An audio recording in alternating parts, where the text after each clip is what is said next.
السلام عليكم ورحمة الله وبركاته، صباحكم مساكم ولا زال فيكم فيديو جديد.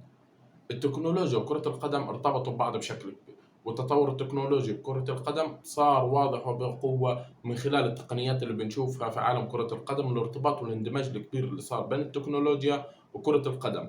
إلا إنه البعض صار مش عاجبه، ما بده هذا التطور ولا بده هاي التكنولوجيا أصلا في عالم كرة القدم، ولا بده إياها في الدوري تبعه أصلا. خفير بس بحارب وما بده التقنيات وما بده التكنولوجيا كلها في كرة القدم. خلينا نشوف ليش رئيس رابطة الدوري الإسباني ما بده تقنية خط المرمى في الدوري الإسباني. وعلى بركة الله نبدأ. من بعد نهاية الموسم الماضي في الدوري الإسباني، هو مش قبل ما ينتهي الموسم، هو قبل ما يبدأ الموسم أصلا والدوري الإسباني مش شايف الخير.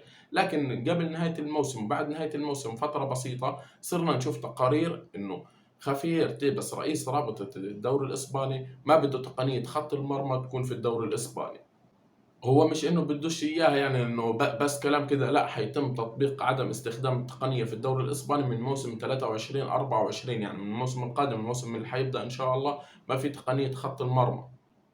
السبب الإعلامي خلينا نقول إنه خافير تيبس رئيس رابطة الدوري الإسباني قال لك إنه مش مستعد يدفع 3 مليون يورو للاتحاد الدولي لكرة القدم الفيفا مقابل رخصة استخدام التقنية في الدوري الإسباني.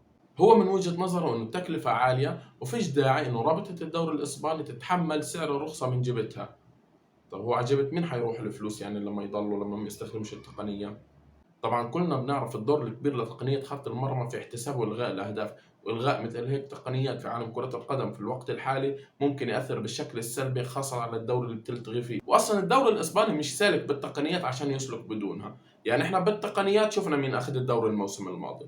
غياب مثل هيك تقنيات عن الدوري الاسباني ممكن تاثر عليه بشكل كبير، والدوري الاسباني اصلا بمر بعواصف وبمر بمصايب كبيره، يعني اثرت عليه عن السنين الماضيه بشكل كبير جدا، يعني خروج رونالدو وخروج ميسي ومشكله برشلونه، مشكله ريال مدريد مع الويفا ومع دوري السوبر ليج ورفضه لاتفاقيه السي في سي، ومشاكل كتير بالدوري الاسباني ممكن تؤدي، يعني بدناش نقول لتدمير الدوري الاسباني، بس ممكن انها تخرجه من الدوريات الكبرى اقل ما فيها، او انها توضع في مكانة متذيلة ضمن الدوريات الكبرى. صحيح احنا مش حابين ان التكنولوجيا تتدخل في كرة القدم كتير، لكن تقنية خط المرمى من التقنيات المهمة كتير في عالم كرة القدم.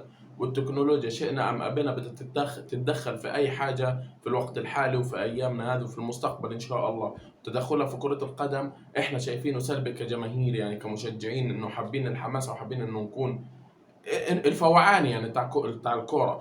أما هي كتوفير عدالة أو جزء من العدالة، تحقيق أكبر نسبة من العدالة لطرفين المباراة، للفرق وللحكام وللاعبين، فهي بتشكل جزء كبير التكنولوجيا في هذا المجال. يعني مش حتقدر إنك في الوقت الحالي أو في المستقبل مش حتقدر تفصل التكنولوجيا عن كرة القدم، وكل ما لهم بندمجوا مع بعض بشكل أكبر. وهذا ممكن يأثر على الدوري الإسباني، برجع وبقول ممكن يأثر على الدوري الإسباني بشكل أكبر وبشكل كبير، خاصة في ظل العواصف اللي بمر فيها الدوري الإسباني. ممكن نشوف الدوري الإسباني الدوري الإيطالي سابقا، يعني ممكن يمر الحالة اللي مر فيها الدوري الإيطالي في الركود اللي مر فيه الدوري الإيطالي. هذا رأيكم، اكتبوا لنا إياه في الكومنتات. بالنهاية بنتشكركم على وقته، ما تنسوا اللايك والاشتراك وتفعيل زر الجرس. شكرا، سلام.